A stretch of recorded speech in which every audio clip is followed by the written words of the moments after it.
काट कण कण देह जिसकी, दुर्ग का निर्माण होता। एक तिल हटने न पाता, भूमि में ही प्राण खोता। जैसे कहते हैं संघ शिक्षा वर्ग में जाते थे हम, तो वहाँ हमको शिक्षक के नाते काली मिर्च और मिश्री 2-2.5 घंटे बोलते थे ना, तो गला ठीक और इसलिए काली मिर्च और मिश्री देते थे। तो वो मिश्री जो मिलती थी उसमें मैं थोड़ी थोड़ी सबको देता था। तो अब वो मिश्री मिलती थोड़ी थी, पर बड़ा बड़ा होलसेल का व्यापारी, किराना का व्यापारी, उसको थोड़ी सी मिश्री में बहुत खुश हो जाता था। तो सब लोग ऐसे वो बांटने की आदत थी, तो मैं फिर वो सब प्रसन्न होते थे। तो मैं 54 में मैं कुचामन आया, यहाँ पढ़ता था, तो मुझे कभी विस्तार के नाते भेजते थे, आग्रह करते थे भाई अब दिसंबर की छुट्टियाँ हैं, गर्मियों की छुट्टियाँ हैं, 7 दिन के लिए आप जाओ। तो मैं नारायणा 2 बार नारायणा गया, मालपुरा गया, देवली गया।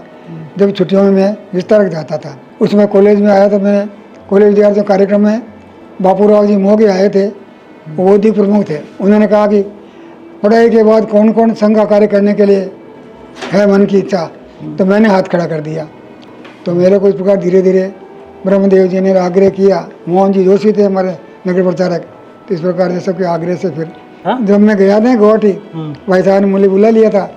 तो माने ब्रह्मदेव जी ने कहा माने जी भूलना मत, कहीं आप वहीं रह जाओ। मैंने कहा नहीं भाई साहब मैं आऊँगा। और माने भैया जी बीकानेर में प्रचारक थे उस समय, तो उस समय कोई व्यवस्था होती नहीं, तो रोटियां जैसे को बच गई आए तो उनको सुखा करके तार में वो टांग देते थे। अच्छा। और फिर वो दही वजह बहुत सस्ता था उसमें, तो 1 पैसे में दही आ जाता था, तो दही में ला करके रोटी भिगो करके और फिर वो खाते थे। कई बार नहीं मिली तो नहीं मिली, तो माने सोहन सिंह जी हमारे प्रांत प्रचारक रहे बाद में, उन्होंने कहा माने जी भूखे नहीं रहना है, अपने को संघ कार्य करना है ना, आगे लंबा करना है, तो भूखे नहीं रहना है। तो जब भी नहीं हो तो ढाबे में जाके परम पूज्य गुरु जी का हर वर्ष 3 दिन का प्रवास होता था। 3 दिन संघ शिक्षा वर्ग और 3 दिन अलग। तो एक बार सन 1967 में 21 दिन का प्रवास था, तो कई जिलों में प्रवास था।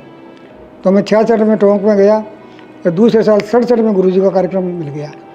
तो जुलाई में बैठक होती है उसमें, तो हमारे संघ चालक जी आए और बड़े प्रसन्न होकर के, भाई साहब बड़ी खुशी की बात है, मेरे को बैग भेंट में किया। मैंने कहा भाई साहब क्या?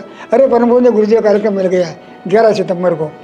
तो 11 सितंबर को जो कार्यक्रम हुआ तो 10,000 जनता थी, और गुरु जी का भाषण हुआ किले के मैदान में, मिलना जुलना साथ रहने का। 3 दिन में उनके साथ प्रबंधक भी रहा। ये मोती डोंगरी किसान मैदान खाली था, तो 2000 की बात है, तो वहाँ शिविर लगा था। तो उस समय गुरुजी के साथ रहने का, मैं गुरुजी से लेकर के बाला साहब देवराज, सुदर्शन जी और भागवत जी आए थे रमेश जी के यहाँ क्षेत्र संघ चल बेटे के ब्याह में। तो एक ने कहा भाई साहब माना जी आपको, अरे माना जी को तो खूब जानता हूँ मैं। माने वो भागवत साहब, तो बड़ा मजा आया। तो जब आपातकाल लगा तो मैं उस समय रतनगढ़ में था, मेरे छोटे भाई काका जी लड़का का ब्याह था। तो 25 को वहाँ पहुँचा रात को, 26 को सवेरे हमारे कार्यकर्ता थे नगर कार्य वहाँ के, चलो भाई साहब चाय पीने चलते हैं शाखा के बाद। मैंने कहा आज तो हम बारात में आए हुए हैं, हमारे साथ पियो चाय। उन्होंने कहा नहीं हुआ। तो वहाँ बैठे थे, इतनी घोषणा हो गई कि आपातकाल लगाया, अब उनका गिरफ्त तो उनको पकड़ लेंगे आपको सबको। मैंने कहा ठीक है कोई बात नहीं। अब उन्होंने क्या किया, मैं तो था इधर, बाद में कुचामन आ गया था, और उधर हमारे टोंक में छापा मारा। तो मैं फिर 4 जुलाई को फिर मैं टोंक गया। तो उस समय सब ने अपना वेश बदल करके पैंट है वो सारा बदल लिया, और फिर वहाँ गए। तो 2-3 महीने बाहर रहा। बाहर जाके संसकों से मिलते थे, उनको जानकर देते थे, आग्रह करते थे, वो संपर्क बनाते थे। 26 सितंबर को क्या कि मैं जयपुर से गया था, बैठक थी।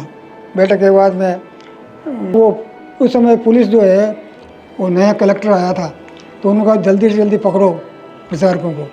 तो उस समय वो पुलिस ने पता लग गया, वो चल रही थी टेलीफोन, तो फिर दोपहर में वो 4 बजे करीब आसपास एकदम, मैं तो प्रतीक्षा कर रहा था दाढ़ी को बढ़ाने के, नाई को बुलाया था तो नाई तो नहीं है यार, कोई एकदम अंदर आया। मैंने कौन देखा, मैंने कहा बाहर, फिर देखा तो दोनों तरफ पुलिस खड़ी सीढ़ियों पर। नीचे जाने के लिए जाए तो पुलिस 3, ऊपर जाने की सीढ़ी पर 3 पुलिस। मैं 18-16 महीने तो जयपुर टोंक जेल में रहा और 2 महीने जयपुर जेल में रहा। तो 22 मार्च को 77 को जयपुर जेल से रिहाई हुई। तो इस प्रकार से वहाँ खूब कार्यक्रम होते थे, शाखा लगती थी, क्या ध्वज नहीं था, ध्वज और दंड नहीं था, बाकी सब कार्यक्रम होते थे जेल में। जेल में हिंदू राष्ट्र है, हिंदू राष्ट्र रहेगा कि वो। और ये संघ कार्य ईश्वरीय कार्य है, यही मान करके हम कार्य कर रहे हैं कि ये संघ कार्य है। और वो जो है, जो जिसको भगवान की कृपा होती है उसी को संघ कार्य करने को मिलता है। और इसलिए हम मानते हैं हमारे भगवान की कृपा है और इसलिए हम इसको करते रहेंगे। मेरा तो जीवन माँ तेरी सेवा में लग जाए, बार बार हम जन्म तेरी गोदी में माँ पाए, करते रहे तेरी हम माता चाकरी। माँ भारती, माँ भारती, माँ भारती, माँ भारती। दीप जलाकर हम सब माता करते तेरी आरती। माँ भारती, माँ भारती, माँ भारती।